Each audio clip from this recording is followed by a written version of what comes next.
Okay, class, let me give you back your test scores before you leave. Most of you did pretty well, but the few of you didn't do so well. Alright, class, remember to complete the homework by tomorrow. If you don't finish it, then you won't get the grade. Hey, I need to talk to you.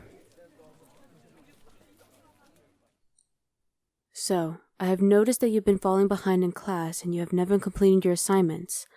Also, the last test, you didn't do so well. Are you having trouble understanding the material, or is there something happening at home? I understand. So you are having a hard time understanding the material. I wish you would have told me sooner. I could have helped you. How about this? I can give you one-on-one tutoring. Are you available after this class?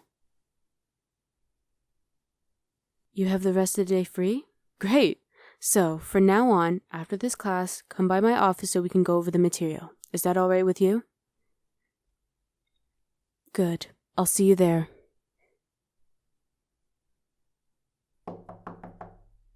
Come in. Oh, hey, I'm glad to see you here. I was worried that you would not make it. Well, I doubt you were gonna make it. When I tell students that they can come by my office, they never show up, so that's why. Anyways, why don't we go over the homework and take things from there? Okay, so in class we read the balcony scene from Romeo and Juliet. Now, tell me, which sentence is the perfect example of the balcony scene? Refresh your memory on what a metaphor is? Don't tell me you never learned this in middle school. What has this generation been teaching you? I don't understand. Well, don't worry. It's never too late to learn, I guess. But I'm still surprised that your school never teaches you these things. And to be honest, I think it's very important. Why? Well, why shouldn't you? Using such literary devices makes stories interesting. Take it from one of the stories that we're reading, Romeo and Juliet. The use of metaphors and similes in Shakespeare's classic made it, well, a classic.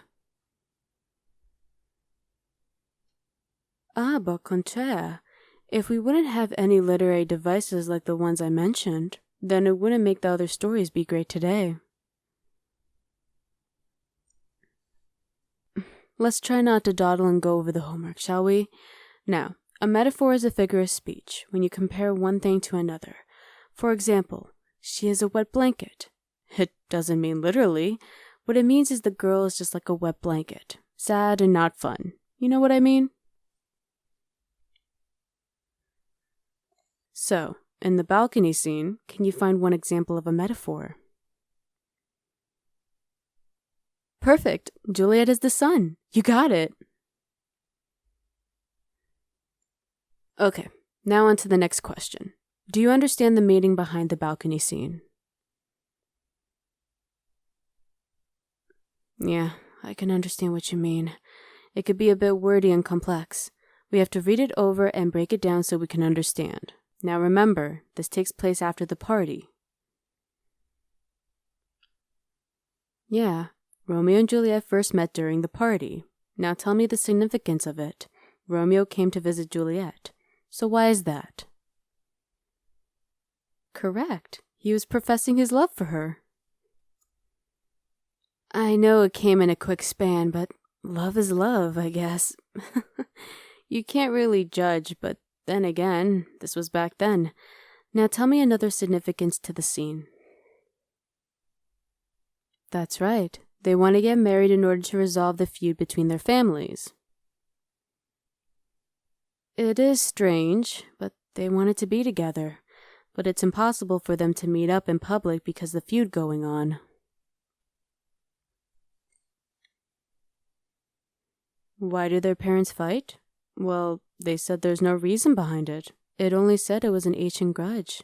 It's petty and insane, but there is a moral to the story, so I cannot give everything away. You will find out in time once we go further into the lesson in class.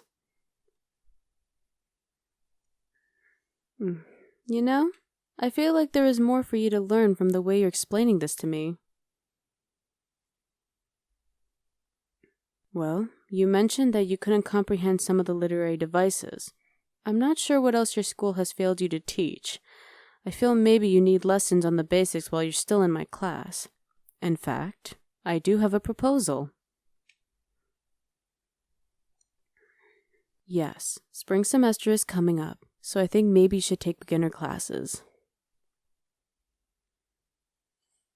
Well, I think it's important. I would hate to see a student like you failing this course. You have potential once you learn everything. And hey, once you learn the basics, I think you can recite the lines from Romeo and Juliet. Now that will soothe people. So, what do you say? Will you consider it?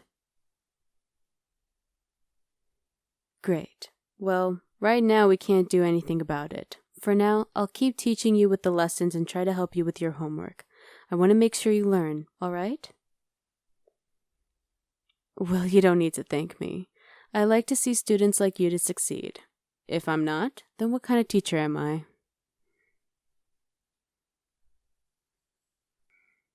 Ooh, I just realized something.